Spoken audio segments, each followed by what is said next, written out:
From emergencies in provinces to plans on repatriating Canadians stuck abroad to also closure of the US-Canada border, an unprecedented measure that has been taken by the government. Let's talk about this in further detail and the strategy right now. We have with us Marcel Wieder, strategist for the Liberals, and we also have with us commentator for the Conservatives, Zoe Knowles, joining us this evening. Good evening to both of you and thanks for joining us. Appreciate it. Thank you. So, Marcel, I'll make a start with you. There is a certain amount of criticism on how the government has been handling this situation, especially when it comes to declaring this pandemic a national emergency. We're looking at provinces that have taken that step already. Some have declared this an emergency. Some have declared this as a public health emergency. But there is no standardization, Marcel, on how we are dealing with the situation. And that's why people are calling for it's time to have a standard approach for COVID-19. What would your response be on the strategy, Marcel? Well, obviously, Akshay, this is new territory for a lot of governments. The issue is healthcare remains a provincial issue, and they are responsible for that. And so they're working with their provincial partners in trying to deal with the outbreak and try and contain and address the issues that are affecting Canadians from coast to coast to coast. And so hopefully we will learn a lot of lessons out of this and possibly develop a standard so that if in the event that we have another type of outbreak, we can respond even quicker than we are in this case. Okay. Zoe, what are your thoughts on the question I just put across to Marcel? Is it time for the government to step up? You know, I would like to speak about the issue on closing the border. Days ago, when the Conservatives were calling to close the border to all non-essential travel, we could never have imagined that the Prime Minister would have actually shut down the border or closed irregular border crossings like Roxham Road, because that would have gone against the Liberals' humanitarian branding and effectively suspend the safe third country agreement with the United States. But right now, this pandemic is challenging us to reassess our preconceived notions of political ideology. For example, Conservatives are showing support for a universal basic income, which would maintain liquidity in the market and support our economy. Right now, I think the question is, will this open-mindedness continue in the post-COVID-19 world when we emerge from this? Zoe, I would have come to the issue of border a little later, but now that you've touched upon it, we'll talk about it because we're trying to touch upon all the big developments. There's so many that are happening at a rapid pace. Marcel, US and Canada border shutting down. It's also the case with US and Mexico right now, we understand, for non-essential travel. But could this have been done earlier was the question, because we're looking at the majority of cases that have now come into, for example, the province of Ontario or also in BC that have come in from the United States. Could this have been avoided, Marcel?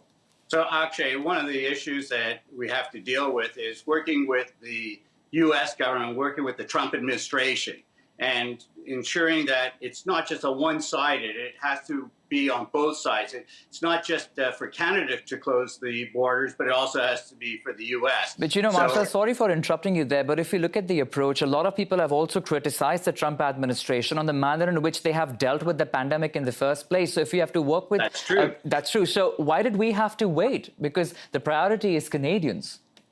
We have a very integrated society between the U.S. and Canada, as well as free trade and a number of other things. So closing the border unilaterally would be somewhat disruptive in terms of trade and commerce, as well as the free flow of people that are necessary. So by working together with the U.S., with our American partners, we're able to come to an agreement that will protect Canadians as well as Americans. Zoe, your take. Well, I think it's important to remember that the Canada-U.S. border closure is for non-essential travel. This is not going to affect commercial commercial traffic. This won't affect the supply chain. This is impacting recreational visitors. So Canadian shoppers who want to go to the Buffalo Mall, American skiers who want a vacation in Whistler. The medical experts are telling us that we need to do all that we can to prevent the spread and self-isolate, and closing the border sends that message loud and clear. And a year from now, I would much rather say we overreacted than we should have done more. Okay, I want to touch upon the other big issue. Of course, we've spoken to the Foreign Affairs Minister on this as well. In our previous edition, Francois-Philippe Champagne spoke with us on Canadians stranded abroad. A lot of effort is now going into this, but could we have done this before several lockdowns have been announced in a lot of countries, because of which logistically this is turning out to be a nightmare of sorts for the government of Canada to deal with this situation. We're talking about hundreds and thousands of Canadians stuck in several countries. Marcel, the approach the government is trying to take on this issue? Well, again, Akshay, the government is trying to work with various foreign governments in terms of helping to repatriate Canadians back to Canada, those that want to come back. Now, it should be noted that even though there's hundreds of thousands of Canadians around the world, not all of them are seeking to come back to Canada. Some are sheltering in place and staying put, whether they're in Florida or they're in other countries. So the question is who wants to come back or who needs to come back. And so just sorting out all the logistics involved in that is a monumental feat. And the government is doing its best to address that. Okay, Zoe, actually, yes, come in, Zoe. Sorry. No, go ahead. I was going to say that, I think this all really started to reveal how serious this was in Canada in the few days before Canadian families were going off for March break. And so many families did end up deciding to go abroad with their families, follow through with their vacation plans. And now we're seeing thousands and thousands of those families trying to come back early or having to self-isolate for 14 days. And we're not going to see the real impact of that for at least a couple more weeks. So are you saying, Zoe, that the government could have done much more before the March break? Because now we know how every hour there is an update coming in from every province, health official talking about physical distance, talking about not traveling, washing your hands, staying at home, work from home. But all this could have been done maybe 2 weeks ago. Why didn't it happen then, Marcel? So I'll pick up on what Zoe said, is that 2 weeks ago, there were warnings to people. I, for myself, was supposed to be in Tokyo this week and had to cancel that trip. So there are people who are willing to roll the dice, as it were, and take those holidays, even though the advice was to stay put in Canada. So, in some respects, it's a very difficult choice that people made. Voluntarily. They were given the advice, as Zoe pointed out, they were given the advice not to travel. But Marcel, the criticism could be an advice is one, asking somebody is one, and ordering somebody is a different thing altogether. If the government could have been stricter, like we are now, in the manner in which we are driving the message home on an hourly basis, the Prime Minister coming out every single day, speaking for 40 minutes, 45 minutes, it makes an impact. Canadians are now beginning to realize, are now listening. But this could have been done earlier. Zoe?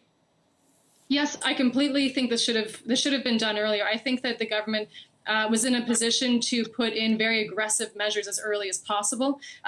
Really, once we started to see those first cases come in, for example, with the Northwest Territories, they saw their first potential COVID-19 case very recently and have since put in a very aggressive measure as early as possible to prevent the spread by banning all non-essential travel into the Northwest Territories.